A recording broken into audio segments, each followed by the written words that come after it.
General Bajwa वो वाहिद army chief हैं जिनके खिलाफ हुकूमत और अपोजिशन दोनों के लीडर्स ने खुलकर बात की और उनका नाम लिया कि मेरी ये 4 दोस्त भी मेरे साथ गेम कर रहे थे, मेरी पीठ में छुरा घोंप रहे थे और अभी एक निजी महफिल में बैठकर इमरान खान ने अपने उन 4 दोस्तों का नाम लिया। अस्सलामुअलैकुम माय सोशल मीडिया फैमिली, उम्मीद करती हूँ कि आप सब लोग हिफ्ज़-ओ-अमान से होंगे, खुशबाश होंगे। आज का वीडियो बहुत ही इंटरेस्टिंग होने वाला है। सियासत के दाव पेच समझना हर किसी के बस की बात नहीं होती। जब आप सियासत से थोड़े बाहर होते हैं तो शायद आपको गेम समझ में आ रही होती है, लेकिन जब आप खुद पार्ट ऑफ उसका एक जर्नी हो जाते हैं तो आपके इर्द गिर्द इतने खुशामदी जमा हो जाते हैं कि जो असली लोग हैं, असली लोगों का चेहरा आप नहीं पहचान पाते और आप वो देखते हैं जो कोई आपको दिखाना चाहता है। लेकिन गलती एटलीस्ट आप ही की होती है, क्योंकि आप उन लोगों पर ट्रस्ट कर रहे होते हैं जो बिल्कुल भी ट्रस्ट वर्दी नहीं होते। जैसा कि आप लोगों ने थंबनेल पे पढ़ लिया है, आज हम आपको बताएंगे 2 इंटरेस्टिंग फैक्ट्स। और सबसे पहला जो इंटरेस्टिंग फैक्ट है वो है जी, इमरान खान के वो 4 दोस्त कौन हैं जो उनके सबसे करीबी माने जाते हैं, लेकिन हमेशा उनके करीब रहकर उन्होंने इमरान खान की पीठ में छुरा घोंपा। और इसके बारे में कोई और या तीसरा बंदा नहीं बता रहा, बल्कि खुद इमरान खान ने एक निजी महफिल में बैठकर खुद लोगों को बताया है कि मेरे वो 4 दोस्त कौन से हैं जिन्होंने मेरी पीठ में छुरा घोंपा। मैं आज आपको बताऊंगी। और दूसरे नंबर पे आपको बताऊंगी कि हमारे जो अब मौजूदा आर्मी चीफ हैं, वो जिसे कहते हैं जिसे खुदा रखे उसे कौन चखे, तो जनाब जो हमारे मौजूदा आर्मी चीफ हैं यानी कि आसिम मुनीर साहब, उनके खिलाफ इमरान खान की कौन सी 4 ऐसी साजिशें थीं जो मुकम्मल होने के बिल्कुल करीब जब पहुंचती थी तो नाकाम हो जाती थी, और आखिरकार वो आर्मी चीफ जिनको चाहा गया हर तरफ से कि ना बने वो आर्मी चीफ, लेकिन फिर भी वो आर्मी चीफ बन के ही रहे। और इसमें हम कुछ जिक्र करेंगे जनरल बाजवा की डबल गेम का भी। जैसे कि आपको पता है कि आजकल इमरान खान जो हैं वो दुहाइयां देते जा रहे हैं, वो कह रहे हैं कि जनरल बाजवा ने मेरे साथ डबल गेम की। मगर जनरल बाजवा वो मुतनाज़ आर्मी चीफ रहे हैं अपने दौर में कि आप ये देखें कि गुजरांवाला के जलसे में नवाज शरीफ साहब ने जो वीडियो लिंक के थ्रू खिताब किया था, उसमें उन्होंने जो सबसे ज़्यादा इल्ज़ाम दिया था वो दिया था जनरल बाजवा को। यानी कि जनरल बाजवा वो वाहिद आर्मी चीफ हैं जिनके खिलाफ हुकूमत और अपोजिशन दोनों के लीडर्स ने खुलकर बात की और उनका नाम लिया। इससे पहले तक जितने भी आर्मी चीफ्स के बारे में बात होती रही है उनका खुल के नाम नहीं लिया जाता रहा, लेकिन यहाँ तो नवाज शरीफ ने खुलेआम उनका नाम भी लिया था। यानी कि जनरल बाजवा के बारे में अभी अभी जो थोड़ी देर पहले बयान भी आया है इमरान खान का कि जनरल बाजवा ने उनके साथ डबल गेम की। यानी एक तरफ तो वो इमरान खान के हामी थे और दूसरी तरफ वो दूसरी पार्टीज यानी पीडीएम के हामी भी थे। आपने एक बात से अंदाजा लगाया होगा, आपको याद होगा कि जब भी इमरान खान की पार्टी ने जनरल बाजवा के खिलाफ खुल के बातचीत की है, कभी भी आपने जनरल बाजवा को नहीं कहते सुना होगा कि वो खुल के बात कर रहे हो किसी पार्टी के खिलाफ। ये उनकी एक बहुत बड़ी स्ट्रेटेजी थी। कहा यह जाता है जो उनके करीबी हल्के हैं कि जनरल बाजवा हमेशा इमरान खान को ये पैगाम दिया जा करते थे मुबैना तौर पे कि उनको तीसरी मर्तबा भी एक्सटेंशन दी जाए। और उसकी रीज़न वो ये बताते थे कि देखो तुमने मेरे बारे में इतना कुछ कहा, ट्विटर के ऊपर मेरे खिलाफ ट्रेंड्स चलाए, उसके बावजूद मैंने तुम्हारे बारे में एक लफ्ज़ नहीं कहा। लेकिन अगर अगला आर्मी चीफ जो है आसिम मुनीर बन गया तो तुम्हारा क्या हो सकता है तुम सोच लो। जैसे कि आप लोग जानते ही हैं कि आसिम मुनीर के साथ पंजाबी में कहते हैं इट वट्टे का बैर है इमरान खान साहब का, क्योंकि आपको याद होगा मैंने आपको पिछले वीडियोस में बताया हुआ है। और अगर आपने वो वीडियो मेरा नहीं देखा कि जो इमरान खान है वो क्यों पसंद नहीं करते हैं हमारे मौजूदा आर्मी चीफ को, उनसे उनकी क्या दुश्मनी है, यहाँ पर आपको स्क्रीन पे उनका थंबनेल नजर आ रहा होगा, तो वो वीडियो जरूर देखिएगा, बड़ा इंटरेस्टिंग है। चलिए जी, आप बात कर लेते हैं कि जैसे ही जनरल बाजवा ने इमरान खान से ये कहा कि अगर आपने मुझे एक्सटेंशन ना दी तो फिर आप देख लीजिएगा कि अगले जो आर्मी चीफ हैं वो तो आसिम मुनीर बनने वाले हैं। और इस बात पे इमरान खान जो है वो बहुत ज़्यादा घबराए हुए थे, क्योंकि इमरान खान किसी सूरत भी नहीं चाहते थे कि आसिम मुनीर जो है वो आर्मी चीफ बने। और इस तरह से इमरान खान के आगे वो वाला रास्ता आ गया था जिसे कहते हैं आगे कुआं और पीछे खाई। यानी कि ना तो वो जनरल बाजवा को एक्सटेंशन देना चाहते थे, क्योंकि वो तब तक समझ चुके थे कि जनरल बाजवा जो है वो दोनों साइड से खेल रहे हैं, और दूसरी तरफ वो चाहते थे कि जनरल फैज हमीद जो हैं वो आर्मी चीफ बने, लेकिन उनका रास्ता बंद होता दिखाई दे रहा था। और तीसरी तरफ वो कभी भी नहीं चाहते थे कि आर्मी चीफ जो है वो आसिम मुनीर बने। तो पहले बात कर लेते हैं हम कि वो कौन सी 4 ऐसी साजिशें थी जो इमरान खान ने फिर की मौजूदा आर्मी चीफ के खिलाफ लेकिन वो बुरी तरीके से पिट गई और उसके बाद फिर हम बात करेंगे उनके 4 दोस्तों की जिन्होंने उनकी पीठ पे छुरा घोंपा। तो अब इमरान खान ने जो पहली साजिश रची थी मौजूदा हमारे जो आर्मी चीफ हैं उनको ना लगाने के लिए, वो थी कि जो अब हमारे मौजूदा chairman joint chief of staff हैं यानी कि जनरल साहिर शमशाद के बारे में, कि उनको हम आर्मी चीफ बना देते हैं।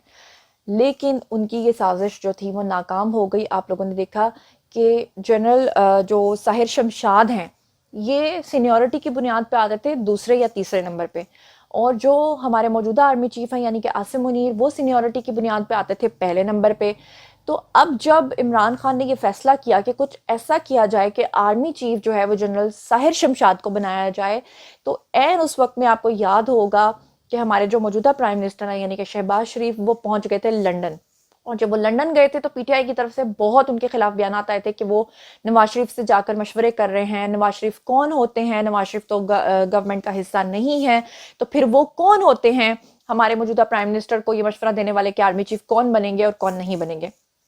तो ये मिसाल बिल्कुल उस तरह से सादिक आती है कि आपको याद होगा कि जब आर्मी चीफ बनने वाले थे और जब हमारे जो मौजूदा प्रेसिडेंट हैं वो तो पीटीआई के हैं, तो जब उनके पास जनाब आली पहुंचा था कि साइन कर दो, तो उन्होंने भी तो जाके इमरान खान से मशवरा किया था ना। तो उस वक्त जब इमरान खान पे तनकीद हुई थी कि भाई इमरान खान से क्यों पूछा जा रहा है, तो इमरान खान ने कहा था कि क्योंकि मैं पीटीआई का सरबराह हूं तो मुझसे आके उन्होंने मशवरा तो करना ही है। तो इसी तरह से जो शहबाज शरीफ हैं उन्होंने भी कहा कि भाई हमारी पार्टी का जो लीडर है, जो मेन हमारा बंदा है वो तो नवाज शरीफ है, तो हम नवाज शरीफ से जाके क्यों मशवरा नहीं करेंगे। अब नवाज शरीफ जो थे ना वो इस बात पर डट चुके थे। उन्होंने कहा कि किसी भी सूरत जनरल साहिर शमशाद जो है ना वो जॉइंट चीफ ऑफ स्टाफ तो बन सकते हैं लेकिन वो आर्मी चीफ नहीं बन सकते, क्योंकि सीनियरिटी की बुनियाद पर सबसे आगे जो हैं वो आसिम मुनीर हैं। तो इसलिए जो है वो आसिम मुनीर को जब बनाया गया तो इमरान खान की जो पहली साजिश थी वो हो गई जी नाकाम, क्योंकि वो चाहते थे कि किसी भी तौर पे आसिम मुनीर जो है उनको हटाया जाए। अब अगली स्ट्रेटेजी जो इमरान खान ने सोची कि क्या किया जाए कि जो है ना आर्मी चीफ वो ना बने आसिम मुनीर, तो उसके लिए उन्होंने सुप्रीम कोर्ट से रजू का जो है ना वो फैसला किया। उन्होंने कहा हम सुप्रीम कोर्ट जाते हैं और आसिम मुनीर की जो तैनाती है उसको हम चैलेंज करते हैं। लेकिन उसमें उनके आगे एक और बहुत बड़ी हर्डल आ गई, क्योंकि वही कहते हैं ना जैसे अल्लाह रखे उसे कौन चखे। अब हर्डल क्या थी? हर्डल ये थी कि जब आप सुप्रीम कोर्ट से रजू करते हैं तो सुप्रीम कोर्ट क्या करता है कि वो जो डायरेक्ट पार्टी होती है जिस पे आपने एलिगेशन लगाया होता है उसको डायरेक्ट सुनती है। तो इसलिए फिर वहां पे बुलाना था उन्होंने जी आसिम मुनीर को और डायरेक्ट पार्टी को, तो ये भी उनके लिए पॉसिबल नहीं था। इसलिए जो सेकंड साजिश थी वो भी हो गई जी नाकाम। अब चलते हैं जी तीसरी साजिश की तरफ। अब जनाब जी वो आगे कुआं और पीछे खाई वाला हिसाब था, तो इसलिए तीसरी साजिश थी मार्शल लॉ लगा दिया जाए। और मार्शल लॉ का बहुत ज्यादा जो है वो उस वक्त खतरात थे। हालांकि अवाम को कहा जा रहा था नहीं नहीं ऐसा कुछ नहीं है, लेकिन मार्शल लॉ के बहुत ज्यादा चांसेस थे।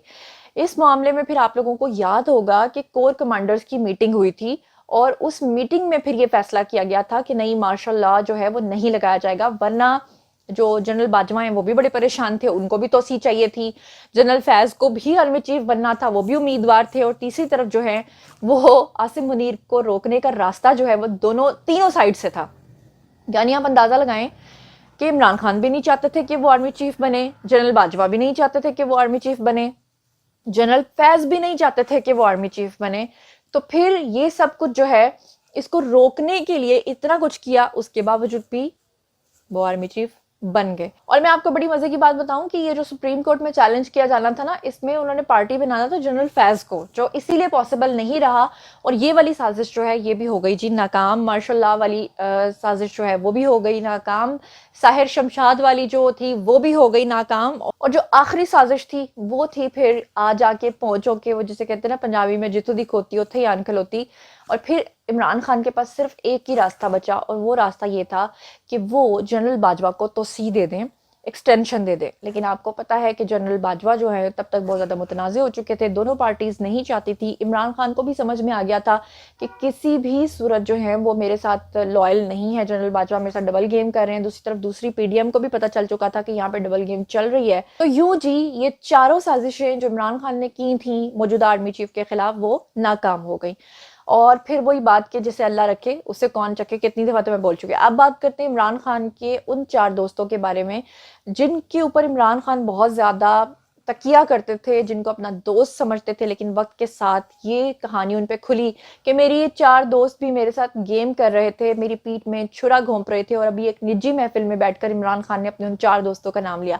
जनरल बाजवा का नाम तो वो खुलेआम लेते हैं, लेकिन अपने उन 4 दोस्तों का नाम वो खुलेआम नहीं ले सकते। वो 4 दोस्त कौन से हैं, उनका नाम सुन के आप हैरान हो जाएंगे, क्योंकि आपको खुद यकीन नहीं आएगा। तो मैं आपको बताऊं कि इमरान खान ने अपने उन 4 दोस्तों में से जो पहले दोस्त का जिक्र किया वो हैं जी शाह महमूद कुरैशी। शाह महमूद कुरैशी के बारे में शुरू से ही मुबैना तौर पे ये कहा जाता है कि वो खुद पार्टी को लीड करना चाहते हैं और वो चाहते हैं कि इमरान खान जो हैं वो बुरी तरह से नाकाम हो ताकि वो प्राइम मिनिस्टर बन सके। उनका बहुत शौक है कि वो प्राइम मिनिस्टर बने, और इसलिए इमरान खान को जब ये पता चला कि मेरी पीठ में छुरा घोंपने वाला कोई और नहीं, मेरा अपना ही यार है, अपना, वो क्या कहते हैं, वो एक गाना भी मुझे याद आ गया, लेकिन चलो खैर गाने को छोड़ो। दूसरे दोस्त के बारे में सुन के आप इंतहाई हैरान होंगे, और वो हैं जी परवेज खटक साहब। जी हाँ, परवेज खटक के बारे में इमरान खान ने एक निजी महफिल में बैठ के कहा है कि वो हमारा नहीं उनका बंदा है। उनका बंदा समझते हैं ना, यानी इस्टेब्लिशमेंट का बंदा। अच्छा, तीसरे नंबर पे उन्होंने जिस दोस्त का नाम लिया है वो हैं जी शहबाज गिल। इस पे आपको सबसे ज्यादा हैरानी होगी, क्योंकि आपको पता है पिछले दिनों में शहबाज गिल को उठाकर ले गए थे। शहबाज गिल किस तरह रोते पीटते थे, किस तरह व्हील चेयर पे आ गए थे, किस तरह उन्होंने कहा था कि मुझ पर तशद्दुद किया गया, और आपको पता है कि उनके हक में आवाज भी उठाई थी इमरान खान ने। लेकिन अब ऐसा क्या हो गया है कि शहबाज गिल ने ही, वो क्या कहते हैं, दुश्मन ना करे दोस्त ने वो काम किया है। वही काम किया है कि इमरान खान ये कहने पे मजबूर हो गए कि शहबाज गिल ने भी उनके साथ डबल गेम की है। और चौथे उनके जो दोस्त हैं वो हैं जी फवाद चौधरी।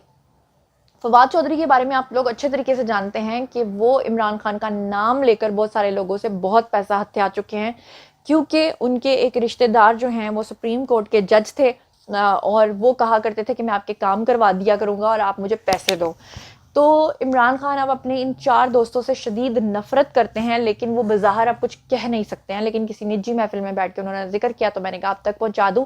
इससे पहले इमरान खान के और भी बहुत सारे दोस्त हैं जिनके साथ उनकी खत्म हो गई। मिसाल के तौर पे आपको याद होगा जहांगीर तरीन के साथ उनका कितना याराना था, लेकिन अब वो मुकम्मल तौर पे ख़त्म हो चुका है। इसके अलावा अलीम खान के साथ उनकी कितनी अच्छी दोस्ती थी, मगर वो भी ख़त्म हो गई। तो जनाब अली, ये थे इमरान खान के वो 4 दोस्त जिनसे अब वो बुरी तरह से फेडअप हो चुके हैं। और इमरान खान ने अब अपना जो मौजूदा बयान दिया उसमें उन्होंने कहा है कि आर्मी चीफ को एक्सटेंशन देना भी उनकी सबसे बड़ी बेवकूफ़ी थी, क्योंकि उन्होंने हमारे साथ डबल गेम खेली। तो आई होप आपको आज का वीडियो पसंद आया होगा। इस बारे में आप लोग क्या सोचते और समझते हैं? जो कुछ भी आप लोग सोचते समझते हैं कॉमेंट सेक्शन में आइए, लिखिए, मैं पर्सनली आपको जवाब दूंगी। मजीद खबरें, व्लॉग्स, इंटरव्यूज और सियासी तथ्य जानने के लिए मेरे साथ कनेक्टेड रहना हरगिज़ मत भूलिएगा। चैनल को सब्सक्राइब कर लीजिएगा। अपना बहुत ख्याल रखिएगा। अल्लाह ने के बाद।